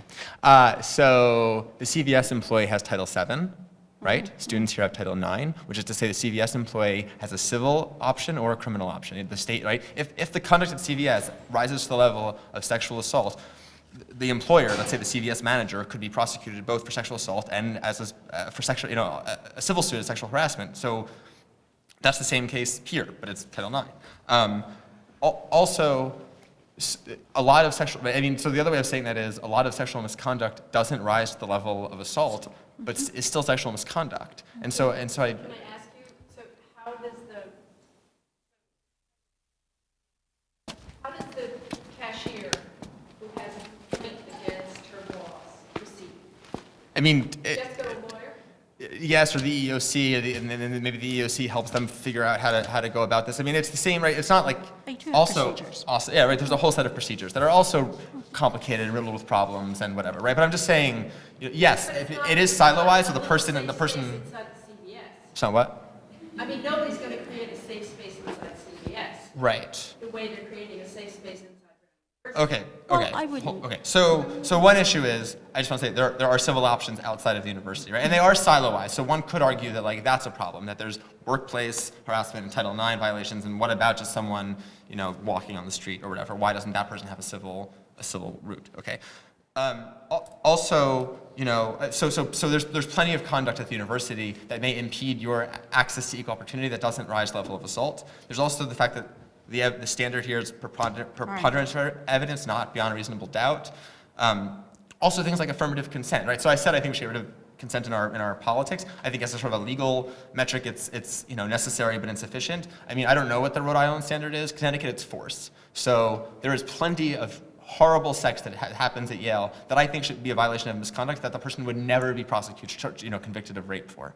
So that's why I think that the university should be involved. I also think the last thing here, I guess I disagree with Anne, because I think the sexual misconduct should capture more than just rape. I don't think expulsion should be the first sanction, because I think the university is right to say a lot more than just rape is going to count as sexual misconduct, right? If whatever counts as sexual assault, if whatever the activity at Brown would also count as sexual assault under Rhode Island statute, then sure, they should be expelled. They should also be arrested, right? I only meant expulsion for rape, not for other forms of sexual assault. I totally agree with you. Let's see I if we would- can take, oh, sorry, go ahead, and then we need to Well, take another question. I am the only former prosecutor here. Okay. So There we go. I will say that these are difficult cases, and I agree that they don't all rise to the level of criminality. This is a de facto universe by the fact that people paid to be here, and they expect to be free from misconduct, generally. And we have to find a way to enforce the reasonableness of that expectation, and it's got to come from all different directions. But we can't ignore it, and I think it's unreasonable to say this misconduct should just be treated as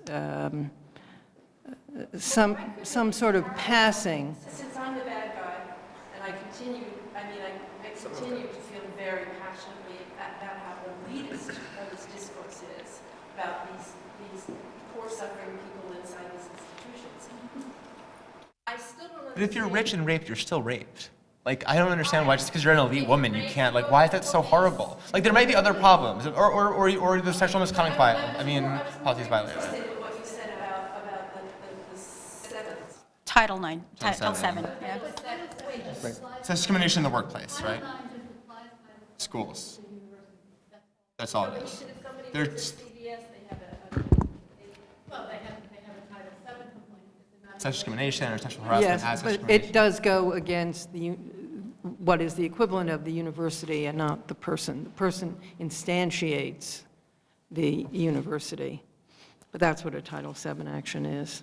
It would be against CBS, not against a person. Right. I Okay, wonder, so- I okay. Just wanted wonder to take the actually next if I question. might invite our Title IX program officer, Amanda Walsh, who's back there, who can maybe speak a little bit to why it is that it's so essential that, yes, there are, in cases of rape and in cases where there is evidence where you can go forward with a criminal investigation. Yes, absolutely, those doors are open for those complaints to happen at the judicial level, but that doesn't mean that we as institutions don't have the responsibility for addressing those complaints equally within our community. So I wanted to maybe have Amanda talk a little Sure. bit about So that is largely what I was going to say is I think people often look at these as mutually exclusive. You can go to law enforcement or you can go through this process. on campus in a safe space? And I think the answer is no, that certainly we encourage people to go through parallel processes if that's their choice. And I don't want to suggest that, we're saying that this is elitist because this is an alternative space. But the truth is that just in the same way that a person who works at CVS, the victim can go to the police, as can the victim at Brown. So it's not an alternative, it's actually in addition to. And I think that's really important to note. And I guess the point is we have standards of conduct that we expect our students to abide by. Some of those are academic in nature, some of those are conduct in nature. And I think the important thing to recognize is the greatest thing that our university can do is remove somebody from our community. We're not removing life and liberty, but rather taking them away from a community that when they agreed to come here, they knew that they were signing on to a certain code of expectation. So I think to me that is the big difference, and largely what Liza just said, and certainly the Title VII component I think is important too. People who have been victimized and harmed in this way have civil remedies, criminal remedies, and they should be able to exercise all of those. Okay, let's at this point let's take a couple of questions maybe together, so because that one took quite a bit of time, so we can get some more because I see several hands. So let's take 3 questions. Yeah. So this is slightly changing tack. The question of trigger warning. Anne McClintock, you mentioned that you use trigger warnings in your classes. I'm wondering what your views are on trigger warnings, how you use them in your classes, and in particular your views on the mobilisation of a politics of discomfort. Almost everyone on the panel has used some variation of the word comfort, uncomfortable, discomfort, in their presentations. So if you could respond to that. Sure, thank you very much. I'm going to try and keep it brief. I've actually used trigger warnings ever since I started teaching decades ago. I didn't call them that. I didn't know there would be a discourse on trigger warnings. And essentially what I do teach very controversial and very challenging issues for which I lost tenure at Columbia because I was naive enough to think that that was okay for a professor to do. But what I always start my class with is saying, look, you guys, the material that you're going to be reading and discussing is guaranteed to create confusion and anger and fascination and excitement and anger and confusion, and smoke's going to come out of your ears.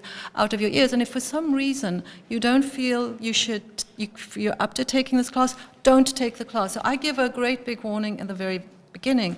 And I want to emphasize that a trigger warning is a warning. It's not a prohibition. A trigger warning is not censorship. I have never censored anything.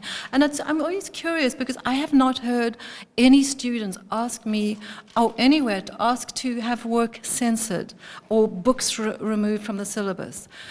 So what I do, I'm not persuaded by trigger warnings in some kind of textual sense on the syllabus, because I think what that can do is privilege certain forms of trauma.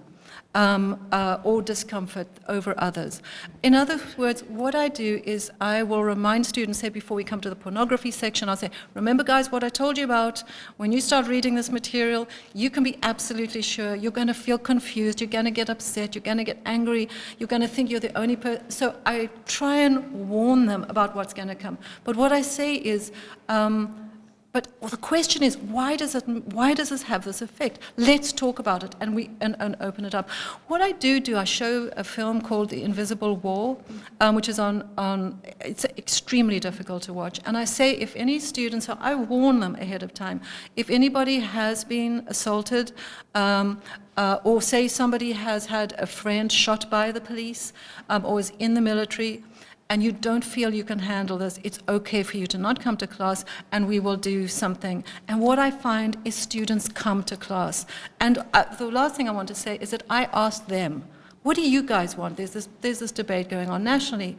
I'd said to them, if you have some kind of trauma, some kind of issue, just email me privately, and if material comes up, I will give you some kind of warning. And so I said to them, what do you think you should do? And one of them put up her hand, and she said, I don't actually have a particular issue, but she said, what you just did, that's all we want. Just be warned, so that we don't get flung suddenly into trauma, because that is part of what I have post-traumatic stress. Part of post-traumatic stress is it was a shock, it was a trauma when it happened. And if you are warned and you know it's coming, you can prepare yourself emotionally. And I have had students sit there and I can see them holding onto their desks, but they hang in there because they want to be part of a community, because being part of the community is one, and being witnessed and have your trauma acknowledged is one of the most empowering things. So they stay, they come, but that's basically what I do. Okay, I saw a couple, there was a hand here. Oh. Policy. Oh, I'm sorry. I was just wondering what the history of expulsion is at Brown for for rape or for sexual trauma. I'm sorry. I'm sorry. They're referring to you. Oh, okay. I'm also relatively new here, but having looked at the data, certainly when there is preponderance of evidence that does in fact find the individual in violation of what we term as rape, that certainly, I can't quote the numbers. They're the reality of it is, the numbers are few, but in part because they are hugely underreported. And yes, individuals have been, in fact, expelled for rape and sexual assault. But there have also been, and I will be honest with you, there have been situations over the last, let's say, decade where individuals who, were at least alleged to have committed rape were not expelled, in part because there was not sufficient evidence, at least as found by a conduct board. I don't know if there are others in the room who might speak to some of these issues who may have been here longer than I, but I think that's... There's a question here, and maybe we can take Anne's question at the same time, these two together. Can we just wait for both and then answer them together, because we're running close on time? My question is, if there is a student who is raped on campus, is that student treated any differently and supported differently if the attacker is a fellow student or if the attacker is somebody that is not a student? Because it seems to me rape is rape, and the students should be treated equally, supported equally, and I don't think that happens, and I just wonder if you have some thoughts on that. So you want to take another? Let's take Anne's question as well, and then... Okay. Thank you. I want to thank the panelists for your remarks, and I really appreciate the fact that all of you mentioned, spoke to the intersectionality between the Black Lives Matter campaign and ending sexual assault and sexual violence. But I have just an observation and a concern more so than a question, and for me, as I think about safe spaces, it's unfortunate that there are no Black people speaking to how much Black lives matter, and also the vulnerability of Black women and women of color to sexual assault and rape, and the historic vulnerability of Black men to accusations of sexual assault and rape. And of course, these aren't the only communities that are left out of the discussion, LGBT and transgendered, who are also particularly vulnerable. So I'd like to see us open the conversation and the discussion even wider. Thank you. Can we take this, there's some questions from right here in the middle from students before we return to... Thank you for your comment. I was actually gonna touch on something in terms of a question. So what I'm wondering is if what does a scholarship look like in terms of creating actual intersectional frameworks that doesn't leave women of color or LGBTQ people or trans people as an asterisk to sexual assault policies, but an actual framework that actively includes them within the framework itself, especially within our institutions. So. Okay, do you guys, does the panel like to respond to those comments and questions? So I'll start first with your question around, the different processes that we have to adjudicate complaints, sexual assault complaints, when the respondents are not students. And I'm presuming you're saying when the respondents are faculty and/or staff, or just right. Well, those poor guys at CVS. Well, I mean, I think, the processes that we have for adjudicating Title IX complaints within universities are guided by, the ways in which we have levers within the university to impose sanctions on individuals who are the respondents to these complaints. And so, student-on-student complaints are handled in a particular, through a particular set of policies related to student conduct. We here at Brown, for instance, are still trying to, we have a university-wide policy now that faculty, students, and staff have to adhere to, but the processes by which we adjudicate those complaints have to be necessarily different depending on who the respondent is, so that we can, in fact, impose the appropriate sanctions and have the appropriate individuals who can impose those sanctions. We have a relatively new Title IX board that is essentially a group of trained faculty, students, and staff who can, in fact, help facilitate the adjudication of these complaints, and as they make those recommendations about whether or not there is a finding within that complaint, the appropriate individuals who can impose those sanctions can then hear those recommendations. I can't speak to the kind of broader community of how those processes are done in a place like CVS. Presumably, knowing and having worked with other communities and other certainly corporations and certainly government agencies, there are similar processes within those entities that sort of mirror our policies and procedures here. Can I address your question? And it goes back to something that Amanda, I think you said. And I'm going to use a personal example. When I first was clerking, I was in Philadelphia. I was by myself. I went to see a movie. A man sitting next to me exposed himself and was becoming more and more aggressive about it. And I left the movie theater and found a police officer. And the officer said, well, it's your choice whether or not you want to bring a complaint. And the way he said it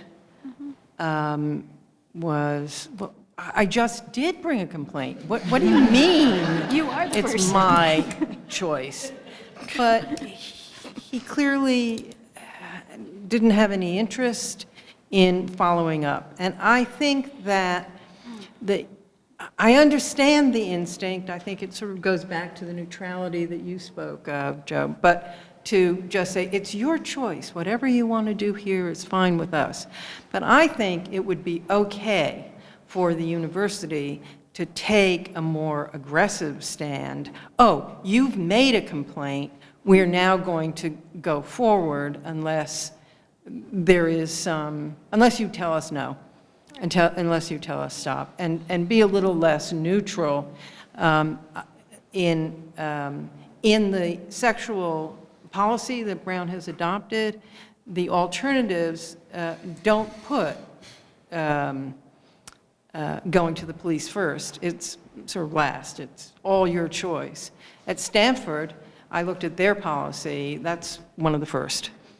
So I think just how we phrase what the alternatives are will make clear that if you've come forward, if you do come forward, if you have come forward, instantly you're heard. So this is only about rape and sexual misconduct? Well, what about a teacher in a classroom says a dirty word that a kid doesn't like and reports the professor, which is happening all over the country, reports the professor for sexual harassment, then what? Then the preponderance of evidence is the accepted standard as well? That's what's happening all over the country. Well, I'm sorry, There's- I'm not.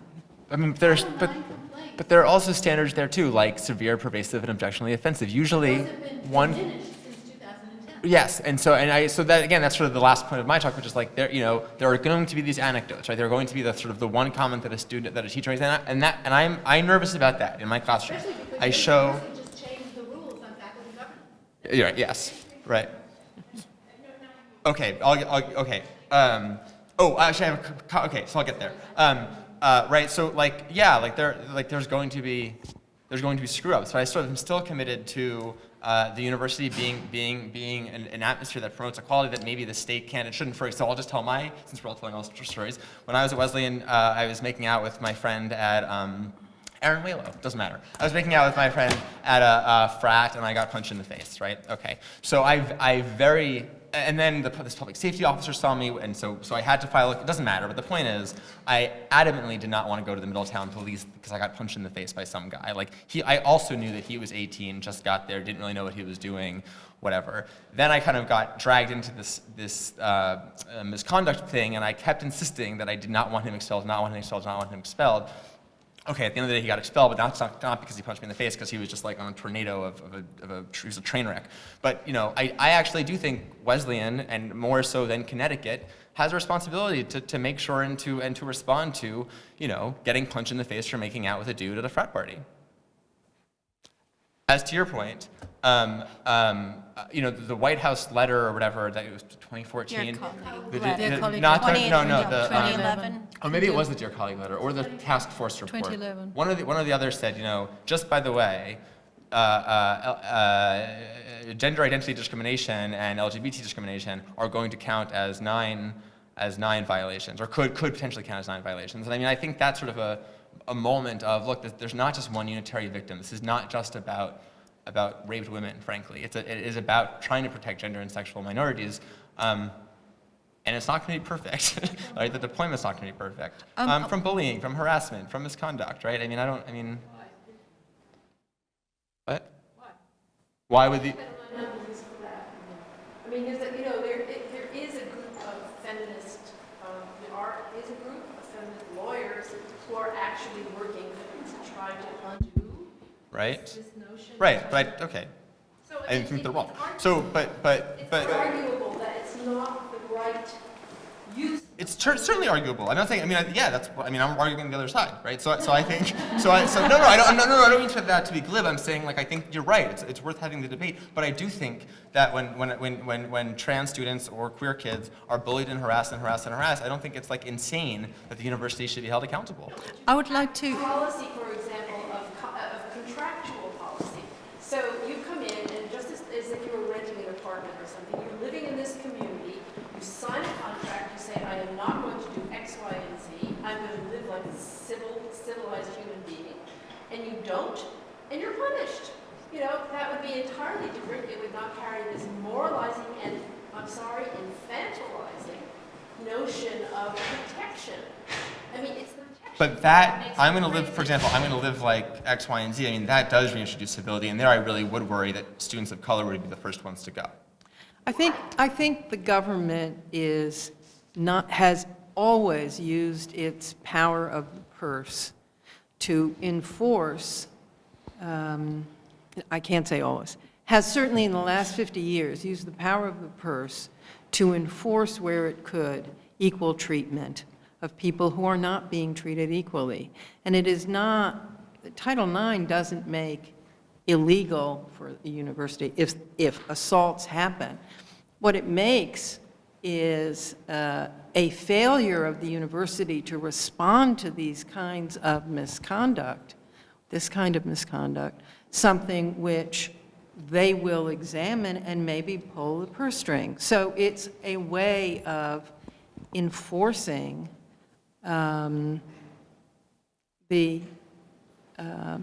goal that the government has of supporting everybody equally, not just the white privileged upper Okay. class. We've basically gone over time. We can take one more question. We'll take one more and then just kind of wrap it up. But yeah, please go ahead. No, I was just saying I would like to hear the responses to the original last question and maybe save the debates and back and forths for afterwards, because some of us do have work to go to, and yeah. What's the question? Which was the last question? The Floripa's intersectional question. framework Oh, question. yes. Intersectional framework of sexual assault. Right. I think that's an incredibly important question. I in fact think part of what's so important about it is that, as Audre Lorde once said, people ask me, what is more important? Is it that I'm black, or is it that I'm a lesbian, or is it that I'm a poet? And she says, I can't pluck out of me one aspect of myself. We all live in all these different dimensions, but we all live in situations where there isn't an equal playing field, where there are distributions of power and privilege. Freedom of speech is not a right yet. It is a distributed privilege. And so I entirely agree with your comment earlier. There's something wrong with university discussions where the speakers are white. What I feel we need is far more, at this particular junction, town hall discussions where we don't have the traditional podium, and I apologize to the Pembroke Center because this is not a criticism. We can have this discussion, but I think we need something different.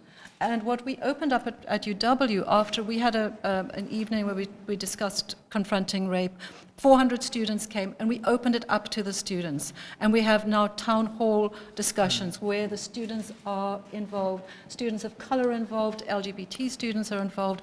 They are discussing intersectionality and talking to us. I have learned more from my students than I think they've probably learned from me. But I also think it needs to be institutionalized at the level of courses and in the classroom. This is something I'd love to hear from people, because I'm not even sure if I've really made up my mind. At UW, there is a mandatory course on ethnic studies. We don't have one on sexuality, and one of the things the students are asking for is required courses that students take on sexuality and gender violence. But I'm not entirely sure these should be separated out, that they should be intersectional, or if they are separated out, that discussions within those courses should keep alive to the intersectional debates about that we cannot, and I've argued this from my earliest years, you cannot separate race, class, gender, intersectionality, not because it's somehow more compassionate or polite to add them together as pieces of Lego, but because they come into being in and through each other and are lived in and through each other in systems of extremely unequal power and privilege. So why do you think it's been difficult to talk about race and issues of sexuality here?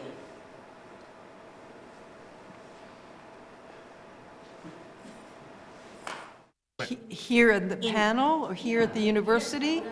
For example, I think Angus Hill's question hasn't really been answered either. So what is it that we are much more comfortable to talk about issues of sexuality in privileged sort of conditions and places, but again sort of ignore issues of race? Well, I think also that despite what's happening in the nation, we've arrived at another moment in which the Negro is no longer in vogue.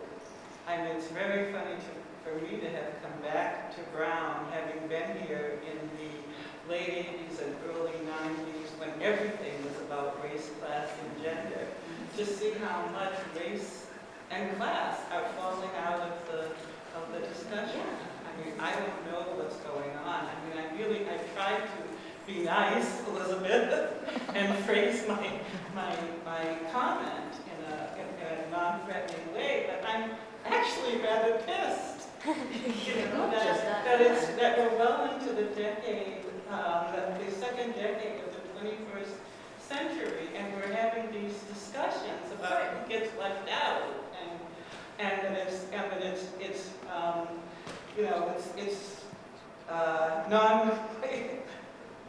it's other people, it's others talking about the non-white.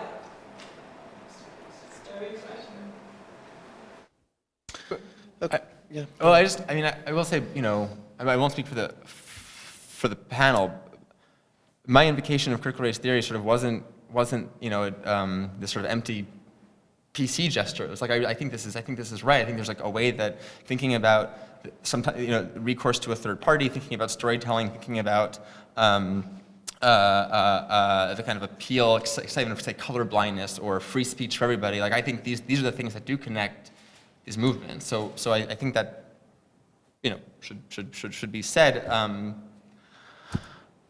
Maybe I'll just sort of add finally that I think this is related. My reservation about safe spaces is precisely because I'm nervous when that things like Mapplethorpe pictures will be, I'm afraid that it's too easily reversed. I'm nervous that it's going to be, students of color who seem like they're acting impolite or representations of sex that are explicit, or representations of sexual violence that's going to make students feel unsafe. And so I worry about that aspiration of sort of containing pedagogy or intellectual. Okay, thanks to everyone for a really robust conversation, and to the panelists in particular. Thank you.